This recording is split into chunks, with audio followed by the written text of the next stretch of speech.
в личных отношениях. В личных отношениях вот это очень важно понять, что все же не случайно происходит. Очень важно это всегда помнить, вот этот момент, что все, что у нас происходит в нашей повседневной жизни, в том числе и в нашей личной жизни, с отношениях там с домашними или отношениях с близким человеком там, все это основывается на нашем мировоззрении. О том, это все на фундаменте нашего мировоззрения. Наши мысли появляются на фундаменте мировоззрения, а значит, на основе какой-то философии. Философии. И поскольку вот эта философия имперсонализма, она сейчас очень сильно, как бы, в этот век Кали-юги, вообще в принципе, век безбожия, по сути дела, понимаете? То есть имперсонализм это и есть та философия, которая отрицает существование верховной личности Бога, то есть личного аспекта Бога. И то есть она по сути дела является основой для мышления, основой для мировоззрения, основой для восприятия мира. То есть мы вообще мир воспринимаем на имперсональной основе. Что это значит, например, что значит воспринимать свои отношения на основе философии имперсонализма, на основе вот этой, как по сути дела, безбожной философии. То есть нужно понять, что мы сами за собой этого не замечаем. Это глубоко-глубоко в подсознании сидит эта философия имперсонализма.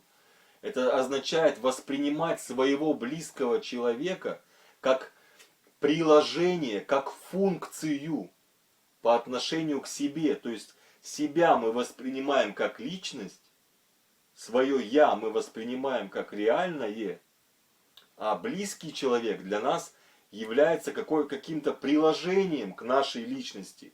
Но как самостоятельную личность, обладающую свободой выбора и свободой воли, мы его не воспринимаем. Потому что именно вот это и блокирует эта самая философия имперсонализма. Философия имперсонализма, она как раз и утверждает, что есть только одно, это только я.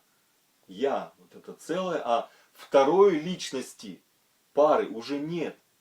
Она убивает сам процесс, само течение энергии между двумя противоположностями. Это философия имперсонализма. И это, например, на практическом, конкретном примере, как это может выглядеть. Например, мужчина пытается построить личные отношения с женщиной. Муж с женой. И мужчина, сам того не замечая, он воспринимает женщину как только исполнительницу своих сексуальных желаний, как тело, которое должно удовлетворять его похоть. То есть он не видит в ней личности, обладающей свободой выбора. Он вообще не оставляет ей такого права даже на свободу выбора. И, соответственно, он ее воспринимает только как приложение к своим сексуальным желаниям. Или то же самое, например, женщина. Она воспринимает мужчину как, например, как добытчика. То есть мужчина для нее это функция. Это не отдельная личность, обладающая правом на свободу выбора. То есть обладающая правом на свои желания. То есть теоретически на словах мы это признаем, да, что у каждого есть свои желания, что у каждого есть какие-то права. Но подсознательно мы так не живем, понимаете, мы так не реагируем. Мы реагируем всегда сопротивляясь, когда другой человек вдруг выбивается из нашей схемы. То есть мы всегда строим личные отношения на вот этой основе, что я личность, и я эксплуатирую другого человека как объект. Не как личность свободную, а как объект я эксплуатирую. То есть для удовлетворения, например, моих сексуальных желаний я эксплуатирую женщину. Или женщина эксплуатирует мужчину, чтобы он для нее много зарабатывал денег. приносил в семью. То есть себя женщина воспринимает как личность, а мужчину как функцию, прилагающуюся к женщине как к личности, которая должна ее обеспечивать. Понимаете, в чем идея это заключается? То есть на словах она, конечно, там скажет, что да, ты личность, там, и я личность, ты личность. Но само по себе подсознательный процесс мышления и реагирования, и основа сама построения личных отношений, она в том-то и дело, что она эгоцентрична, что она основана на том, что единственная личность, обладающая свободой выбора, это я в этой реальности. А все остальные, они как бы просто объекты моей эксплуатации, объекты, которые должны вписываться в мои ментальные схемы. То есть это так устроено эгоистическое сознание, что только я, личность, обладающая свободой выбора, а все остальные должны меня наслаждать. И вот это и есть корень страданий, потому что все так смотрят, все в этом мире, он так и основан на этой философии в Кали-югу в наше время деградации. И это и есть основа деградации, что мы не видим, а видеть личность означает видеть душу ближнего. Видеть душу и видеть личность это одно и то же. Но видеть душу это не просто видеть душу, это надо с любовью принимать, что она имеет свои желания. И если эти желания, например, не совпадают с нашим видением мира, то мы должны не в штыки это воспринимать, а мы должны с любовью это воспринимать и осознавать, что это проявление другой индивидуальности. Даже если это не совпадает с нашими какими-то представлениями. То есть не думать, не начинать там, например, доказывать свою правоту неосознанно. Доказывать свою правоту надо, но это должно происходить осознанно. Это тоже очень интересный момент такой, что если мы на автомате начинаем спорить, например, сразу с кем-то, на автопилоте, что когда у нас только чуть-чуть не совпала точка зрения другого человека с нашей, то это значит, что мы в иллюзии вот этого эго, что мы на уме живем, а не на уровне сердца. Мы не находимся на уровне души, когда мы не можем с любовью и со внутренним смирением принять точку зрения другого человека. Да, вот у этого человека такая точка зрения. Он так смотрит на мир, и он имеет на это право. То есть мы осознаем, что другой человек это личность.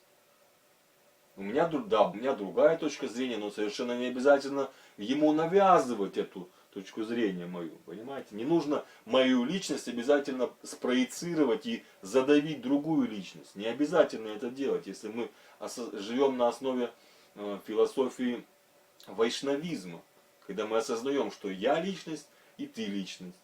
И что есть другие личности еще. И каждая из этих личностей, она со своей точки зрения смотрит на реальность. Когда мы этот факт осознаем, когда мы не пытаемся причесать всех под свою гребенку, всех подмять под себя. Мы не пытаемся этого делать.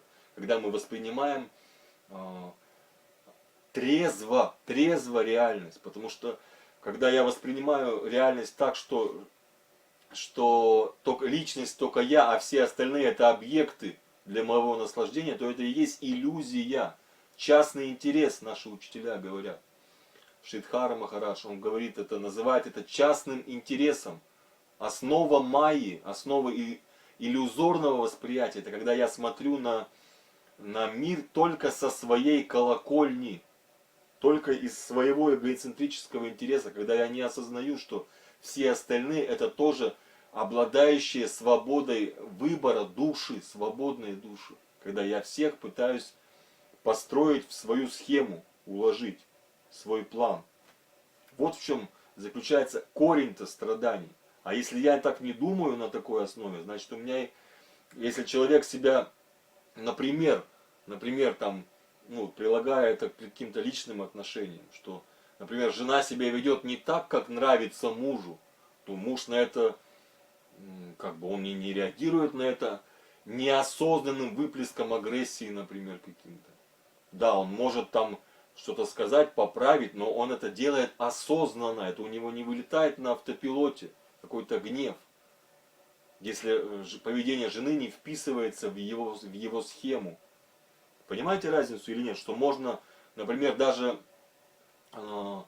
кого-то воспитывать можно осознанно, а можно неосознанно. Можно воспитывать с разной мотивацией. Из изначального, из разного импульса могут исходить слова, поступки. Они могут исходить из разных импульсов. И в этом-то все и дело. Ну вот простейший пример, например, вот два человека совершают убийство. Два человека, оба снайперы. Один снайпер, это который, вот, например, Кеннеди там убивал там, убил Кеннеди один снайпер. А второй снайпер это спецназовец, который убил террориста, у которого в руках была граната, и который, если бы его он не застрелил, этот снайпер, спецназовец, он бы взорвал там целый кинотеатр, например. И два человека совершили одинаковое действие, по сути дела. Они убили человека. То есть, например, если мы будем с точки зрения, ну вот, к примеру, с точки зрения Библии мы будем смотреть, то оба человека, они что сделали? Они совершили как бы грех убийства. Правильно или неправильно? То есть, заповедь «не убий» они нарушили. И тот киллер нарушил заповедь «не убий». И этот снайпер вроде бы как тоже он нарушил заповедь «не убий». Но разве мы можем сказать, что эти поступки с божественной точки зрения, что они одинаково, ну скажем так, грешны, да? Конечно нет. Почему? Действие на поверхности одно и то же действие, а мотивация разная, совершенно мотивация разная, разный импульс направлял из глубины эти действия. И поэтому один, например, одного нужно посадить в тюрьму, этого снайпера, ну, который застрелил Кеннеди. А второго, наоборот, орденом еще наградят. Понимаете, что он это же самое действие совершил. И это совершенно правильно, потому что у одного мотивация позитивная, у второго негативная. Понимаете разницу? То есть все нужно оценивать, любой поступок нужно прежде всего смотреть по мотивации, которая человеком руководила при совершении этого поступка. Не нужно о людях судить по поверхности по какой-то. Это очень-очень важный момент. Очень важный.